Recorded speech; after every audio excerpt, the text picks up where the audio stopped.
Prepárate para anotar Los Impelables. Y tengo en el estudio a Ángel Pelay, escritor y director de 1998, Destinos al Confín, una experiencia psicológica de condicionamiento clásico. ¿Cómo estás, viejo? Todo bien, todo bien. Esta es una pieza que se va a presentar desde, ya está presentándose, ¿no? Sí, desde la semana pasada empezó. Y es una pieza en la cual hay, bueno, el subtítulo lo dice todo, ¿no? Una experiencia psicológica de condicionamiento clásico. Primero, habría que explicarle al público lo que es el condicionamiento clásico. Bueno, El timbre del recreo, el condicionamiento clásico. Te ponen el timbre, sí, sales corriendo. sí, exacto. Es como asociar un estímulo que en principio puede que no tenga una relación directa con la emoción que te desencadena. Digamos que hay un estímulo incondicionado que produce una respuesta incondicionada y eso es así. Por ejemplo, tú vas caminando y alguien te asusta, entonces ese estímulo que fue que alguien apareció y te asustó es la respuesta. Sí, la respuesta es la adrenalina Exacto. no hubo un condicionamiento. Eso ya Exacto, viene cuando dentro hay de un nosotros. condicionamiento es cuando asociamos un estímulo que no despierta en principio esa respuesta de asustarte con el hecho del estímulo que te asusta y entonces ocurre la asociación y luego entonces ante ese estímulo que no producía esa respuesta, como por ejemplo, no sé, imaginemos un pedazo de comida que nada tiene que ver, tú ves una comida y no te vas a asustar, ¿no?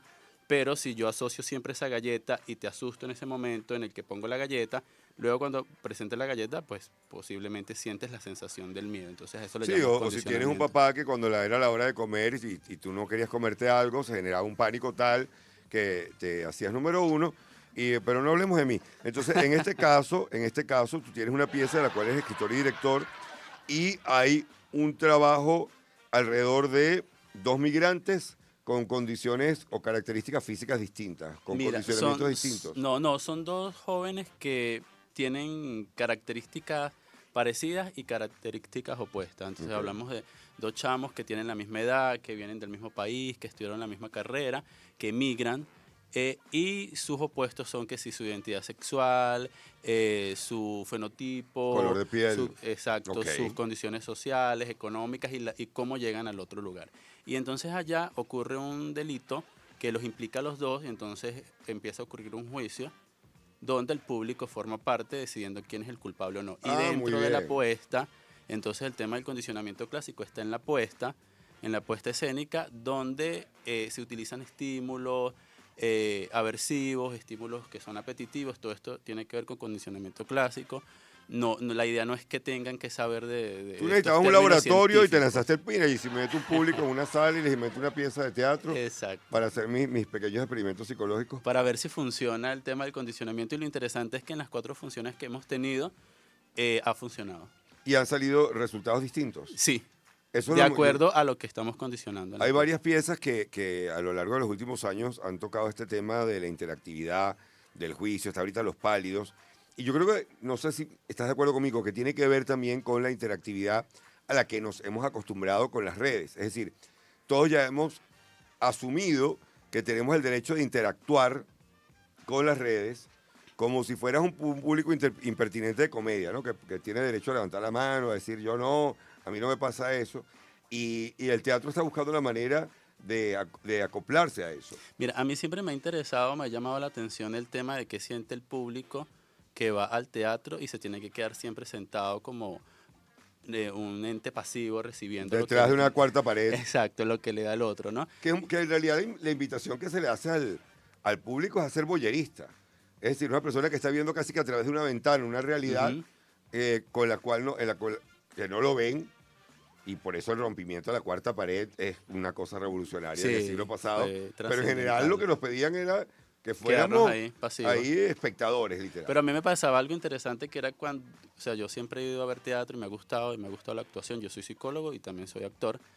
Es que, aunque una obra pueda ser interesante, las condiciones ambientales de la obra, por el tema de las luces y tal, hacen que las personas a veces se duerman en la función. Claro. Entonces yo, con las propuestas que hago, que he dirigido hasta ahora 3 obras, 2 de las cuales he escrito, trato de que el público esté siempre muy activo a través de la propuesta para que eso no ocurra.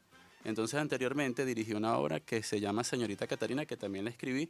Está basada en un caso de Freud de la neurosis histérica, y la idea era que el público estaba en constante movimiento, viendo para todos lados, no se le permitía en ningún momento que bajara la guardia y bueno, creo que me interesa como investigar ese tema por allí y por eso ahora esta obra que es una experiencia de condicionamiento clásico, es un experimento donde el público es como ese jurado científico que se encarga de elegir al culpable y bueno, es interactiva e interesante. Luego al final de la obra hay un foro que está guiado por un psicólogo especialista en el área, en cada función va un psicólogo distinto y habla de los aspectos psicológicos de la obra que de repente pueden causar confusión en el público, porque la idea es que, no, que ellos no se vayan tampoco como, ¿qué es esto? ¿Y ¿no? qué tal funciona? Porque no todo el mundo quiere tener un foro después de que ha No. vivido una experiencia de entretenimiento. Claro, porque al final les damos la opción de que se queden los que se quieren quedar. No es algo Ok. que va como, o sea, no te tienes No hay que quedar tarea, no hay obligado, tarea. no. No, claro. O Porque sea, la entonces, gente va a la Fui obra. para el teatro, ahora tengo que escribir un ensayo. No, nada que ver. O sea, es como que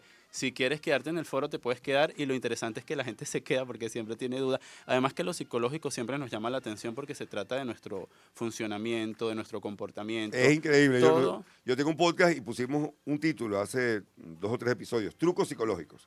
Increíble la cantidad, o sea, como subió solo por el nombre, porque hay una fascinación Ujú, por la idea de que, creo que también hay una idea con la idea de hackear, es decir, de hackear tu trabajo, de hackear tu interacción, de hackear los hacks en ventas, ujú. es decir, cuáles son los trucos para las ventas, entonces hay Mm. toda una tendencia para utilizar PNL, condicionamiento clásico, etcétera, con ventas, y yo creo que, y también porque creo que yo creo que el público también se hace la pregunta de cuán manipulable soy yo, cuán prejuiciado estoy, cuáles son mis sesgos.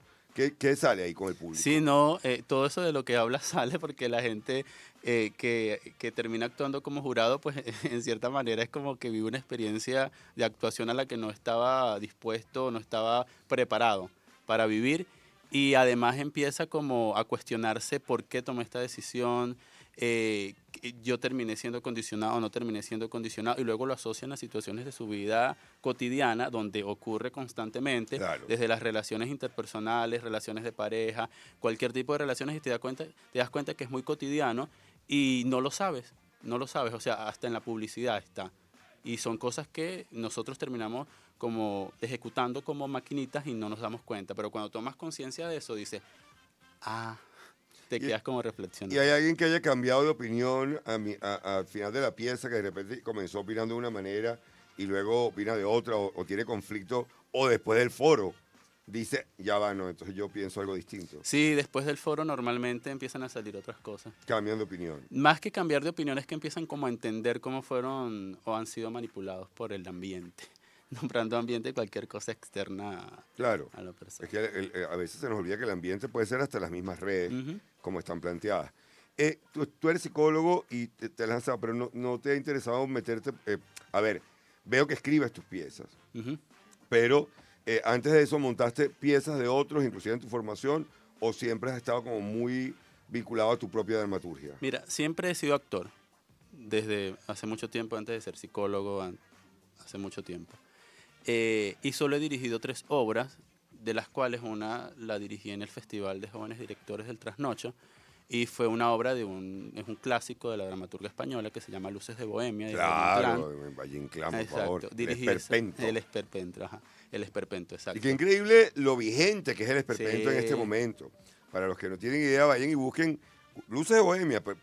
La pueden encontrar en YouTube, debe haber Ujú. 90 versiones de Luces Ah, de bueno, Bohemia. también está la versión que yo hice, la cargué en YouTube, Bueno, la está pueden cargada en ver. YouTube y es una pieza que tendrá que ya 100 años, 90 Sí, años más de más. 100 años. Más de 100 años, Sí, mucho más de 100 sí, sí, años. sí, Y la vigencia es increíble. Sí, entonces, bueno, esa fue la primera obra que dirigí, una obra de un autor, evidentemente, y luego Claro, porque tenía la tú idea estabas de... allí jugándote como director. Sí, Entonces no había necesidad de meterte el problema de un texto. que ya tenía mi texto, pero luego me decidí por Luces de No, Bohemia. sabio, sabio. No, porque tú quieres allí es que vean tu Sí, sí, dirección. sí. Entonces, ¿para qué te vas a meter? Vas a descubrir que tu texto tiene defectos, Exacto. pero eso prefieres descubrirlo por tu cuenta en tu montaje y no en un festival. Sí, y de hecho, la primera obra que dirigí mía, que fue la segunda, en todas las que he dirigido, que han sido 3, No, muy bien. Señorita Catarina, cuando la escribí, Claro, esto salió de que yo estaba en la universidad estudiando la neurosis histérica de Freud, todos los casos y Me tal. gustan las cosas ligeritas. Yo me doy cuenta que estás en un tema ligerito. Puedes hacer la versión teatral de Oppenheimer, ¿sabes? Eso también es ligero. Sí. Bueno, yo vi ese caso, yo dije, esto es una obra de teatro, y lo hice primero en una versión micro, y probé que lo dirigiera otro director para quitarle el sesgo de lo que yo quería hacer, y la vi en versión micro, y luego sí hice mi versión larga y la dirigí yo, y bueno, la obra rodó por muchos teatros de Caracas, y es una experiencia también interesante. ¿Cuántas personas conforman en este momento el grupo Rajatabla? Bueno, Rajatabla es un grupo que carga con una historia larga, de larga data, de Domínguez y de Pepe, de todos Mira, los que pero estuvieron. esa respuesta sí no te la tengo porque no soy del grupo de Rajatabla. Sé que hay mucha gente allí. Ujú. Ahorita, no sé, recuerdo a Laura, Claro, a tú estás en la Eduardo. sala Yo estoy en y la obviamente te sala. prestan el espacio Exacto, y la exacto. colaboración, pero me llama la atención el espacio, que sigue siendo un espacio bastante interesante para trabajar. Sí, sí, igual que el TED, que tiene más de 50 años. El taller experimental de teatro Sí. que queda debajo de la iglesia de San Pedro. Exacto, ahí sí tengo como más trabajo más con ellos. No me extraña que tú y Yuma tengan afinidad. Estamos- Un hombre ligero, Yuma, tipo, mira, para invitarlo para ver una parrillita. Yuma, para una parrillita, perfecto. Un tipo light, un tipo que concibe el acto escénico desde el punto de vista netamente plástico, Bueno, cero emocionalidad. De hecho, ahorita estamos haciendo un taller de dirección que él es el que lo dicta, yo soy su asistente, y gente que está interesada en dirigir a partir de los principios de... Este espacio está en una de las cosas que me llama la atención. Acabas de nombrar dos espacios que tienen algo único en este momento, que son espacios que están en el oeste de Caracas, Ujú. centro-oeste. Y se separan, si se quiere, del mainstream de Trasnocho, SECAM. Bueno, está Teatrex, que está ahí como en la frontera. Ujú. ¿Qué cambia del público cuando estás en esa zona? Porque a mí me ha encantado presentarme en el oeste, en comedia, obviamente, en las noches, pero uno siente que hay un público ávido en el oeste al que se debería prestar más atención. Sí, sí, claro, pero cuando me dices que cambia de público, es que ¿cómo O es el sea, público? sientes que el público del oeste te da una vibra distinta al público tradicional de teatro que uno se encuentra en otras salas, o que te encuentras, por ejemplo, en un festival de teatro como el de Trasnocho, o, digamos, es un mito que nos hemos inventado en la cabeza que el público del Yo creo oeste es que es distinto. un mito, es como muy diverso, pues, o sea, tú puedes ir a ver, yo por lo menos puedo ir a ver una obra del TED, claro, trabajo con ellos eventualmente, pero también voy a teatros más hacia acá que Claro. me queden más cerca, ¿no? Y creo que, claro, a lo mejor la gente que está más hacia allá sí tiende a ir a esos teatros más que venirse hacia el este y ir al trasnocho y No, tal. porque les puede quedar yo me he difícil. encontrado que se disfrutan una buena pieza de teatro sin ser personas de teatro. Ujú. Uno de los fenómenos que yo recuerdo con el Teatro San Martín, Ah, bueno, por yo ejemplo. trabajé con ellos. yo Bueno, era el de San Teatro Martín. San Martín era fascinante porque eso estaba en la Avenida San Martín, Ujú. ahí cerca de Los Molinos, y se te acercaba gente a ver melodramas con la misma actitud con quien ve una telenovela. Sí. Es decir, no había esto de salir, que qué interesante esta pieza de teatro, sino, ay, la muchacha se quedó sin papá, qué cosa tan horrible.